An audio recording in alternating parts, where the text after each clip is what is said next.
रात को सोते समय यह वीडियो सुनकर सोए आपकी हर सुबह बहुत शांत और सौम्य होगी। भगवान श्री कृष्ण से लीजिए जिंदगी के 6 सबक। अगर गौर करें तो हम पाएंगे कि भगवान श्री कृष्ण का पूरा जीवन मैनेजमेंट की प्रयोगशाला जैसा है।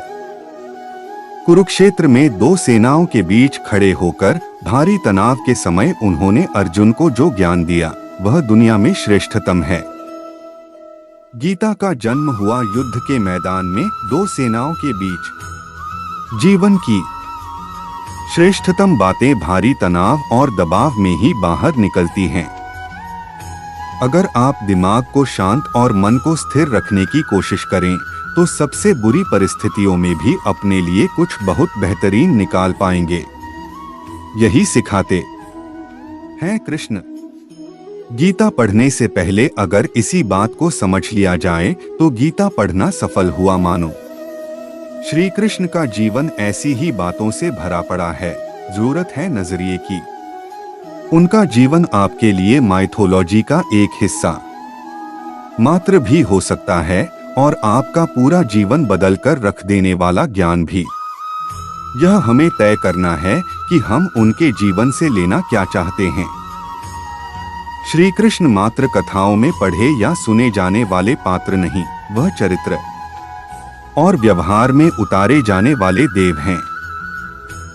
वह हमें सीख देते हैं कि कभी अगर आपको जीवन की स्थितियों पर रोना आए तो एक बार श्री कृष्ण की जीवनी पर नजर जरूर डाल लें। रोना बंद कर देंगे आप। श्री कृष्ण ने एक जेल में जन्म लिया था और जन्म लेने के तुरंत बाद ही उन्हें रात में ही उफनती यमुना पार कर गोकुल ले जाया गया। तीसरे दिन ही राक्षसनी पूतना उन्हें मारने आ पहुंची और यहाँ से जो संघर्ष का सिलसिला शुरू हुआ वह देह त्यागने तक बना रहा। भगवान श्री कृष्ण का जीवन कहता है, आप कोई भी हो संसार में आए हैं तो जब तक जीवन है आपको संघर्ष करना ही होगा। वे चाहे श्री कृष्ण हो या पुरुषोत्तम श्री राम मानव अवतार लेकर। परमात्मा भी सांसारिक चुनौतियों से बच नहीं पाए, लेकिन श्री कृष्ण ने कभी किसी बात की शिकायत नहीं की। हर परिस्थिति को जिया और जीता। श्री कृष्ण कहते हैं, परिस्थितियों से भागो मत, उसके सामने डटकर खड़े हो जाओ, क्योंकि कर्म करना ही मानव जीवन का पहला कर्तव्य है। हम कर्मों से ही मुश्किलों को जीत सकते हैं। सीख नंबर 2, शिक्षा वही जो अज्ञान घटाए, कौशल बढ़ाए। श्री कृष्ण ने अपनी शिक्षा मध्य प्रदेश के उज्जैन में सांदीपनी ऋषि के आश्रम में रहकर पूरी की थी। कहा जाता है कि 64 दिन में उन्होंने 64 कलाओं का ज्ञान हासिल कर लिया था। वैदिक ज्ञान के अलावा उन्होंने कलाएं सीखीं। शिक्षा ऐसी ही होनी चाहिए जो हमारे व्यक्तित्व का रचनात्मक विकास करे। संगीत, नृत्य, युद्ध सहित 64 कलाएं कृष्ण के व्यक्तित्व का हिस्सा बनी। अगर आप विद्यार्थी हैं तो खुद को सिर्फ किताबी ज्ञान तक सीमित ना रखें। अपने कौशल पर ध्यान दें, हर फनमौला बने। अगर आपके बच्चे स्कूल में पढ़ते हैं तो उन्हें अपने व्यक्तित्व को कौशल समृद्ध करने को प्रोत्साहित करें। उनमें कोरा ज्ञान ना भरें। उनकी पढ़ाई ऐसी हो कि उनकी रचनात्मकता को नए आयाम मिलें। तीसरी सीख है, प्रेम बचा रहेगा शेष, रिश्तों में करें निवेश। कृष्ण ने जीवन भर कभी उन लोगों का साथ नहीं छोड़ा जिनको मन से अपना माना। अर्जुन हो, सुदामा या फिर उद्धव, श्री कृष्ण ने जिसे अपना मान लिया उसका साथ जीवन भर दिया। रिश्तों के लिए उन्होंने कई लड़ाइयां लड़ी और रिश्तों से ही कई लड़ाइयां जीती। उनके जीवन का सीधा संदेश है, सांसारिक इंसान की सबसे बड़ी धरोहर रिश्ते ही हैं। अगर किसी के पास रिश्तों की थाती नहीं तो वह इंसान संसार में अच्छा जीवन नहीं जी सकता। इसलिए रिश्तों को दिल से जिएं और उन्हें प्रेम से भरपूर बनाए रखें। चौथी सीख कहती है, शांति की चाह बनेगी उन्नति की राह। श्री कृष्ण ने महाभारत का युद्ध होने से पहले शांति के लिए पांडवों और कौरवों के बीच मध्यस्थता की।